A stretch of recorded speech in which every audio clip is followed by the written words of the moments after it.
सुन्तली बाडाले मकै सबै खाइसकिसक्यो रुङ्नु बसेको तिमीले यत्रा 4 वर्षदेखिको भुडी लिएर बसिरहेछ कहिले सास बिहान हुनु आँटिसक्यो खैके नानी पायो भने मकै कोला रुङ्ने सबै बाँदरले खान्छ होला के त खैके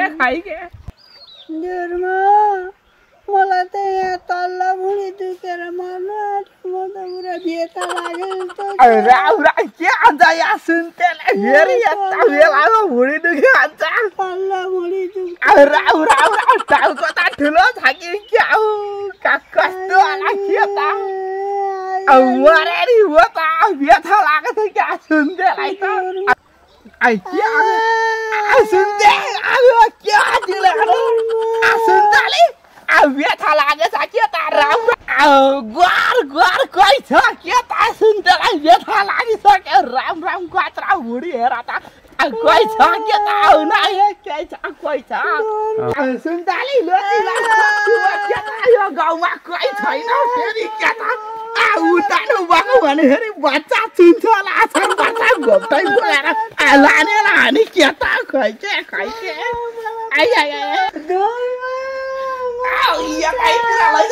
डक्टर पनि छैन के त आफै तिम्रो 4 वर्षको बच्चा के त राम्रो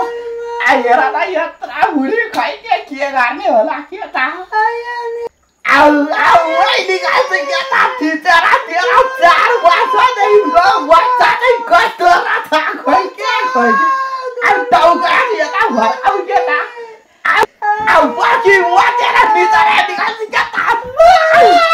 रुँदैछ त निस्केछ पहिल्यै जिब्रा निस्केर के त पहिल्यै जिब्रा निस्केर मरे त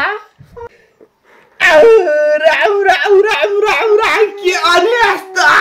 पहिल्यै जिब्रा निस्के पहिला बाबा त चिन्ता राख्दा भन्थ्यो तेरो 4 वर्षको बच्चा चाहिँ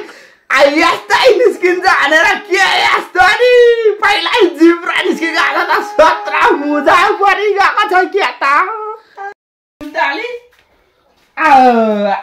छोरा भइहालिस् के जस्तो यसको नौरान पनि त गर्नु पर्यो नि त के त 11 दिन नौरान गर्नुपर्छ यसको बच्चा पनि यस्तो छ जिब्रा निस्किगएको बाजे आउँदैछ 11 दिनमा यसको नौरान गर्नुपर्छ के त ल पानी खाँदै बस अहिले सन्चै छ होला नि होइन परेन त अन्त सत्य तिमी जस्तै रहेछ सत्य तिमी जस्तै जिब्रो निस्केर मात्रै कि नभए त सैस्याम तिमी हो नि राम के भनेर मर्छ यसले हेरै यति साह्रै हेपेर कुरा नगर के त 17 मुजा परिगएको छ कसरी म त के त खैके म त